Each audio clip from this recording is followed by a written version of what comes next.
بسم الله الرحمن الرحيم الحمد لله والصلاة والسلام على سيدنا مولانا رسول الله وعلى آله وصحبه ومن والاه. First of all, I would like to say Jazakumullah khairan to Imam Khalid and the board of the masjid and all guests and the audience. Jazakumullah khairan for showing up and for organizing this event. We ask Allah Azza wa Jal to make it a very successful one, and inshallah the president in this community, so that other conferences will follow inshallah in the same manner. It is a very important topic that we as Muslims living in this country, as American Muslims, should focus on and learn from the Seerah of Rasulullah ﷺ on how to approach adversity. It is very important also to understand the precedents, the history of other people. Before we talk about the Seerah, that a lot of countries, a lot of nations suffered during certain times in history, and that's also a lesson to us, a lesson for us, that regardless of this Islamophobia, regardless of this hatred and the some violence involved, it's nothing compared to what is going on in Syria or in Iraq or Afghanistan or our African American brothers who suffered for centuries under the slavery system and the segregation system. So we have to put things in their context. Yes, Muslims, they are targeted for many reasons, but alhamdulillah, and we ask Allah al-afiyah. We ask Allah al-afiyah, and also we ask Allah Azza wa Jalla to protect us from mudillat al-fitan, for the fitan that can put people astray of religion, of the deen.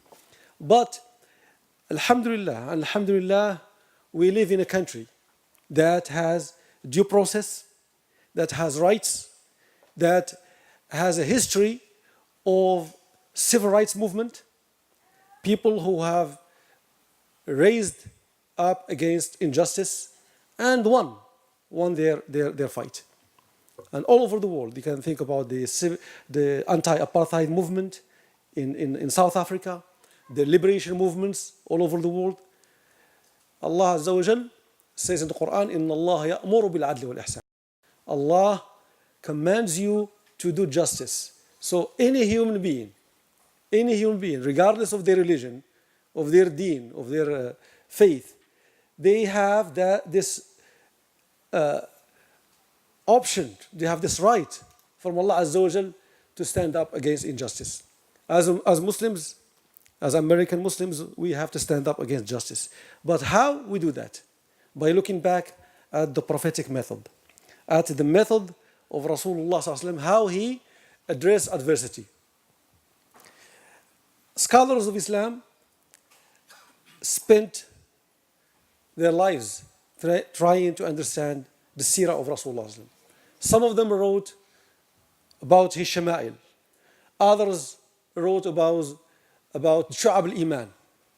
Other scholars, some contemporary scholars, collected those Shu'ab al-Iman and put them together to understand the nature of this method that made a person like Umar radiallahu anhu become this great person in Islam. Or Bilal, who was a former slave, to become the mu'adhin and one of the companions of Rasulullah. The avant-garde of the Sahaba were all from different tribes, different backgrounds. But Islam elevated them. And I remember the Imam, Jazallah khairan, he recited the first session, beautiful ayat, describing these companions, the Sahaba. He said, تراهم ركعا سجدا يبتغون فضلا من الله ورضوانا. You see them making sujood and ruku' asking Allah Azza wa Jal, seeking His pleasure, seeking His ridwan. And then towards the end of the ayat, Allah Azza wa Jal said, وَعَدَ الَّذِينَ آمَنُوا وَعَمِلُوا الصَّالِحَاتِ مِنْهُمْ. Allah Azza wa Jal has promised those who had iman and did good deeds among them. So how come? They are making ruku' and sujood. They are ruhama baynahum. They are very kind to each other. They are ashidda al-kuffar, very tough on the infidels. And Allah Azza wa Jal is saying that towards the end of the ayat that they have to have iman and good deeds to enter Jannah. My understanding is that, subhanAllah, if you put this ayat together, that no will, no amal, no iman will is not enough. You have a good will is not enough. You have to have iman. And actions are not enough. The actions have to be on the straight path, of the path of Rasulullah sallallahu alaihi wasallam. So, what is the method of Rasulullah to challenge adversity? The scholars who collected the Shu'ab al-Iman, they said that one of them is companionship. What is companionship? Companionship is we have to get together as Muslims. If you'd like to fight injustice, you have to get together. And then companionship of the people, companionship of the communities that are surrounding us. These communities, we need to approach them because there are a lot of decent people in these communities. There are a lot of people who are ready to work with us, collaborate with us. We have to reach out to them, especially through our youth, through volunteering, through services to the community. And I can just give you one example from the Seerah of Rasulullah when he mentioned that if I were invited to Hilf al-Fadul in Islam, I will answer. What is Hilf al-Fadul? The families or the tribes in Quraysh got together and said, we are going to support any person who is oppressed, whose rights were taken. And they agreed on this and they called it Hilf al-Fadul. Some scholars said al-Fadul means the rights of people. Others said because it involved people who have fadl, people who have decency. So reaching out to other communities, building bridges. So not just for the sake of building bridges, for the sake of being companions to them, getting closer to them. The moment we get closer to them and show them the akhlaq of Islam, Islam will enter their hearts with the will of Allah subhanahu wa ta'ala. Rasulullah sallallahu alaihi wasallam, Allah Azza wa Jal gave him the yaqeen. He has full certainty, 1000% certainty that Allah Azza wa Jal will give him victory. We need that. But how he got that? Rasulullah used to remember Allah Azza wa Jal all the time. And with remembrance comes certainty. First, your heart is filled with peace, with tranquility. And Allah Azza wa Jal will put in your heart that the certainty that His deen will prevail, that Muslims will live inshallah in peace and Islam will be dominant. Another method of Rasulullah to address adversity is truthfulness. He was true, and when we say he is true, that means not just saying the lies, but speaking up against injustices. He never wavered in his approach, in his da'wah. He started with different stages of da'wah.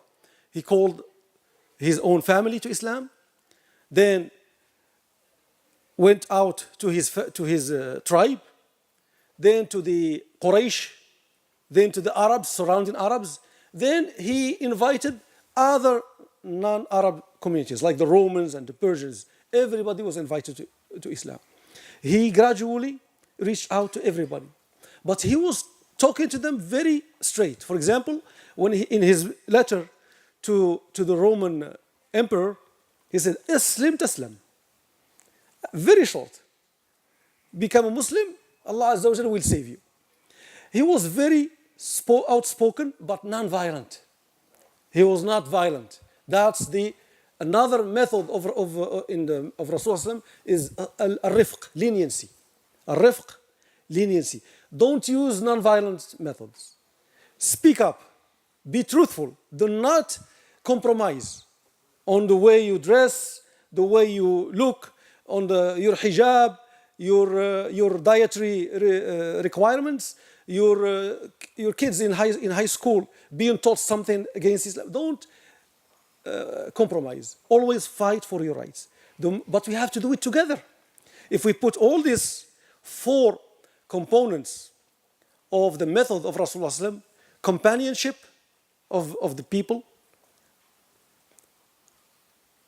building strong communities ourselves and then reaching out to others, having constant yaqeen in Allah Azza wa Jalla's support and guidance and victory, then being truthful and and speaking up against injustice. And the 4th one is using non-violent methods and non-violent means, because Islam is against violence. And alhamdulillah, the history of da'wah in this country is a testament to that, and the history of non-violent movements, civil rights movement, and the anti-apartheid movement are very good examples. May Allah Azza wa Jalla give us the hikmah and the wisdom to understand the approach of Rasulullah on how to address adversity. أقول قولي هذا والسلام عليكم ورحمة الله وبركاته.